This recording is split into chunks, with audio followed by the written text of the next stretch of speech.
എന്റെ സ്വപ്നത്തിൽ ഉള്ള ഫ്രിഡ്ജ്.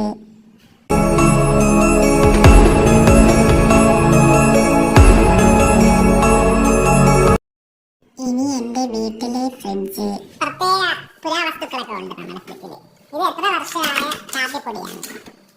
ഇതെന്താ ഇങ്ങനെ ഇരിക്കുന്നത്? പിന്നെ എന്തിനോ വേണ്ടി തിളയ്ക്കുന്നത് പോലെ രണ്ട് ഇതെന്തിനാണ്ടായത്? പിന്നെ എന്തൊരു